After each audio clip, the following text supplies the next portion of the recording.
on se retrouve ici au pied de la tour Gloriette, qui est un élément phare des remparts d'Arbois et qui est cher au cœur des Arboisiens.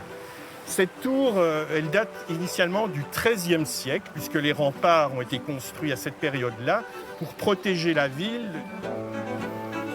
En 1503, il y a eu une crue de la rivière, la Cuisance, et il a fallu reconstruire cette tour. On verra aussi que ce monument n'a pas servi que de rempart, que de défense, mais également d'habitation.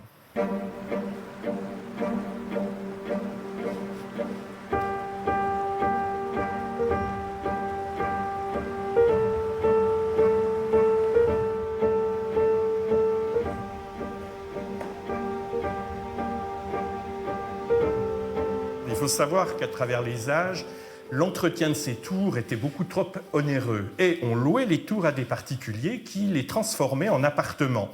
Et Jean Daguet, par exemple, au XVIe siècle, pour la rendre habitable, a fait créer des baies, des ouvertures. Et c'est pour ça que sur la façade, on voit des fenêtres, mais on voit aussi des fenêtres qui sont murées. Parce que quand une guerre se préparait, notamment la guerre avec Henri IV, il fallait murer les fenêtres. Le dernier siège à Arbois, c'est 1674 avec Louis XIV. Ensuite, Arbois est devenue française et les remparts ont été démantelés. Mais la tour ici a été conservée et aujourd'hui, c'est un lieu culturel où on retrouve notamment ici des lithographies avec un artiste lithographe. Je vous emmène dans son atelier.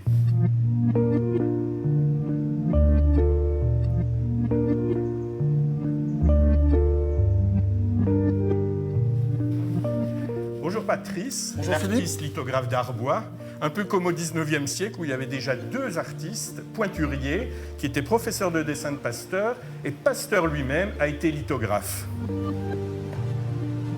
La lithographie est une technique d'impression qui a été inventée à Munich en 1796 par Alois Senefelder et qui fait appel à un dessin sur une pierre calcaire que l'on va ensuite ancrer et imprimer avec cette presse notamment qui date du début du XXe siècle. Et la révolution de cette technique est dans le fait que l'on fait un dessin justement sur une pierre. Avant cela, il fallait graver pour imprimer.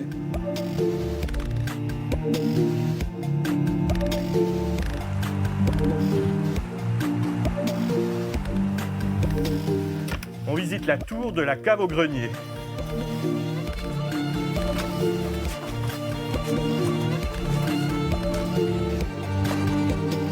Tout Arbois est construit sur des caves et la tour Gloriette n'y coupe pas. Et on a ici ce pilier central dans la cave de la tour.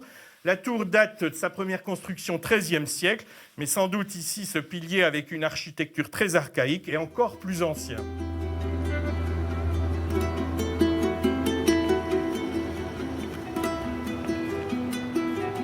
Entre ces murs, c'est l'histoire de la ville qui se murmure.